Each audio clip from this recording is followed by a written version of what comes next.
Ever notice how some TV characters just vanish? One day they're laughing at the dinner table, part of the family. The next, poof, gone. No farewell, no funeral, not even a passing mention. It's one of TV's strangest habits, and it's so common, it has a name: Chuck Cunningham Syndrome. After the forgotten big brother from Happy Days who walked up the stairs and never came back down. Today we're exploring characters who disappeared without a trace. Before you pull a Chuck and vanish, hit the like and subscribe button. You'll want to stick around. Chuck's disappearance? It might not be as random as you think. Have you gone mad? They've got a great club. When they have parties, all the cutest guys in school are... Jenny Piccolo was Joni Cunningham's wild best friend, mentioned constantly in Happy Days from the earliest seasons, but for years she was only ever mentioned. She was the queen of off-screen antics, sneaking out, dating boys, and pulling pranks. Fans kept waiting to meet her. And then, finally, in Season 8, Jenny appeared. The cutest guys I've ever seen. Strong, too. Jenny, I don't care about that. I am very happy with Chachi. Played by Kathy Silvers and stuck around until the end of the series. But strangely enough, her sudden appearance after years of being a punchline was never really explained.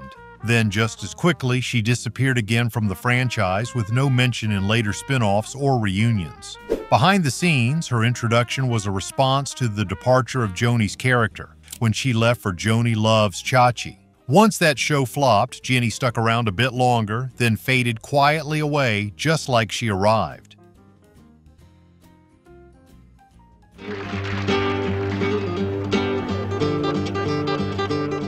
Played by Charo, April Lopez was a recurring character on The Love Boat, appearing in multiple episodes across several seasons. April was a passionate, guitar-strumming entertainer with a thick accent and infectious energy. Every time she showed up, the cruise got a little livelier.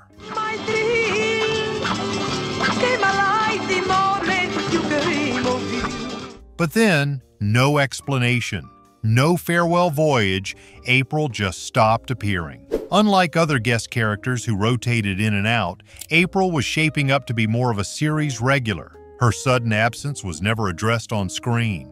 Behind the scenes, Charo's rising popularity and touring schedule reportedly made it harder to keep her on board, literally. But viewers who remember her zesty performances still wonder why she never got a proper goodbye. When WKRP in Cincinnati hit the airwaves in 1978, Andy Travis was the guy in charge. The new program director in cowboy boots, Andy blew into town to shake up the sleepy radio station and drag it, sometimes kicking and screaming, into the rock and roll era. Played by Gary Sandy, Andy was handsome, level-headed, and meant to be the show's lead. The straight man surrounded by chaos. My man, I do like it here. I like it better here than any place I've ever worked. Let me ask you a question. Am I the guard or one of the nuts? At first, he was the anchor. He sparred with the station's clueless owner, tried to keep the DJs from going rogue, and fielded complaints from the ever-flustered Mr. Carlson. But as the seasons rolled on, Andy started fading into the background. The quirky supporting characters, Johnny Fever, Venus Flytrap, Herb Tarlek, and Les Nessman, quickly stole the spotlight. By season 3, Andy had become more of a set piece than a central character. Here's the weird part. He was never written off, killed off, or transferred to another city. He was still there. He just stopped mattering. Behind the scenes, actor Gary Sandy was reportedly frustrated by the shift. In multiple interviews, Sandy said he'd signed on believing the show would be more serious, a mix of comedy and radio industry realism. But as the show leaned further into absurdity, his grounded everyman role got squeezed out by louder personalities and broader comedy. Another odd twist? In the 1991 reboot series, The New WKRP in Cincinnati, Sandy initially declined to return, though he eventually made a few guest appearances. By then, however, the show had moved on without him, just like the original quietly had. Don't ruin it for him, all right, Andy? It's not a great book. That's right, it's not. I mean, hell, just a format change alone would have brought us from 16th to 14th. I accomplished that the very first week I got here. So while Andy Travis never technically disappeared, the show seemed to forget he existed, or at least that he was supposed to be important. In the end, the guy who was supposed to keep the station together was the one who became invisible. Classic Chuck Cunningham Syndrome. Hello, pretty lady. Hi. She's not a pretty lady. She's my sister, and she's 14. Okay, technically this show aired in the 90s, but it was all about the 70s.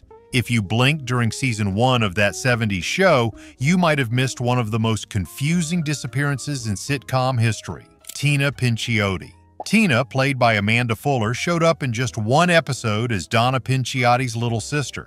She had a couple of lines and a big smile, and then she vanished. After that, she was never seen or mentioned again. What makes Tina's disappearance so strange is how quickly it happened. One moment she was there, and the next, Donna was suddenly an only child. No one in the family ever talked about Tina again. Not in fights, family moments, or even in passing. Behind the scenes, the writers decided Donna's character worked better without a sibling and quietly dropped Tina after just one episode. Amanda Fuller moved on to have a good TV career, but Tina never got the chance to grow beyond her single brief appearance. Wait, who? That's right, Cindy, not Candy. If you remember the bubbly blonde who briefly joined Three's company after Suzanne Summers' dramatic exit, you're thinking of Cindy Snow, played by Jenna Lee Harrison. Candy, funnily enough, was a nickname some fans mistakenly gave her over the years, but her official character name was Cindy. Goodbyes. Hi, everybody.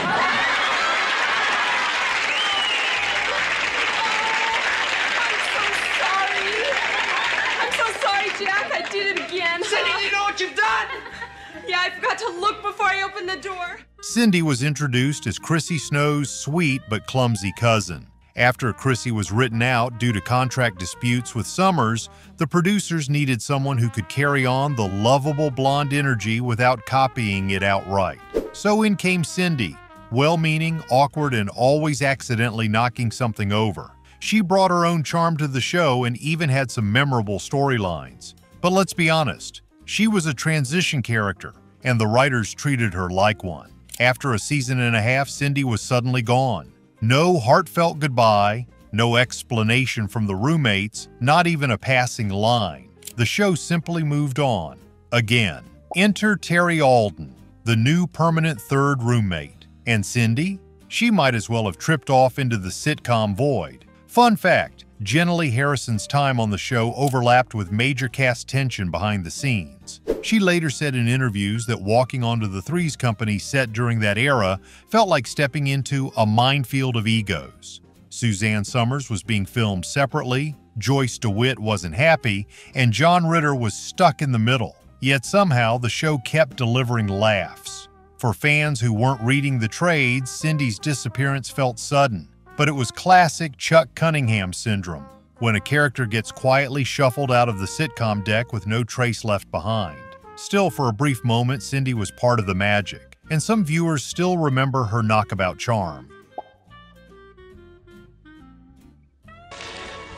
Yeah, I've been talking to you all day, and I know you can't hear a word I'm saying. Little Joe Cartwright, played by the ever-charismatic Michael Landon, was a staple of Bonanza from its debut in 1959 all the way through its final season in 1973. With his wild charm, signature curls, and quick draw, Joe was the youngest of the Cartwright sons and easily one of the most beloved. He wasn't just comic relief, he had heart, grit, and some of the most emotionally charged episodes in the series. But here's the twist. Despite Joe being such a central figure, you'd hardly know it if you only watched the TV movies and spin-offs that followed Bonanza's original run.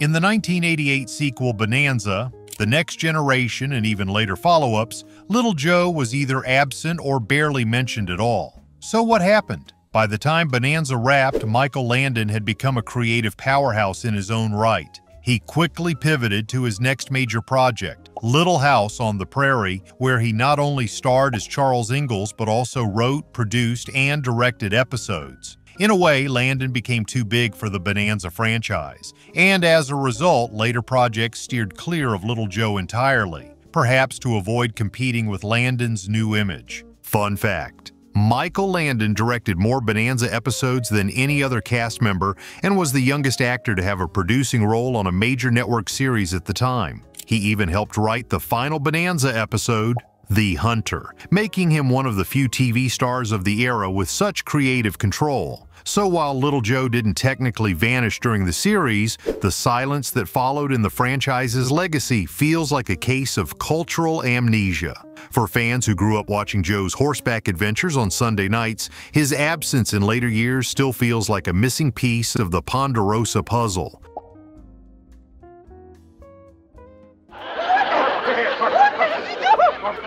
When the ball breaks.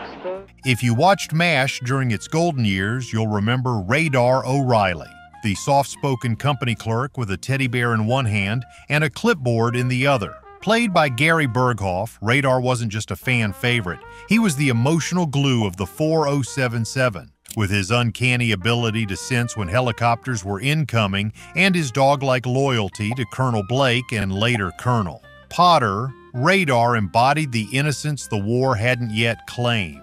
So when Radar left in Season 8, it was a big deal. He got a proper send-off, one of the most heartfelt episodes in the series, titled Goodbye Radar. It was a moment that truly tugged at the heartstrings. He returns home to run his family's farm after his uncle dies, symbolizing a kind of bittersweet hope rarely seen in a show drenched in the horrors of war. But here's the strange part. After that tearful farewell, it's like he never existed.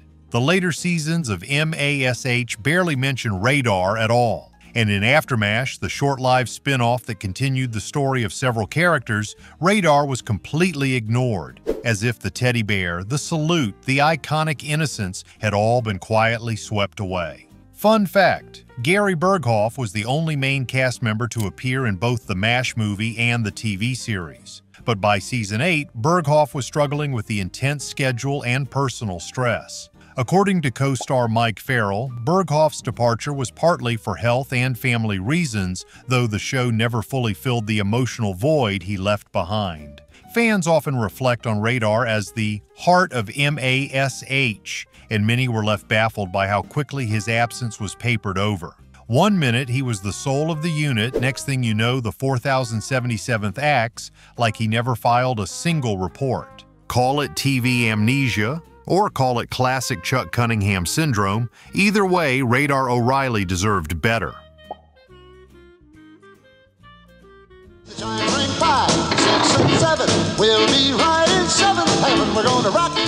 The original, the legend, the big brother who vanished. Before there was Judy Winslow or Ben Geller or even Mr. Turner, there was Chuck Cunningham, the founding father of the TV Disappearing Act. Played first by Gavan O'Herlihy and then briefly by Randolph Roberts, Chuck was the oldest Cunningham sibling on Happy Days. He was tall, he was athletic, and he carried a basketball like it was surgically attached to his hand.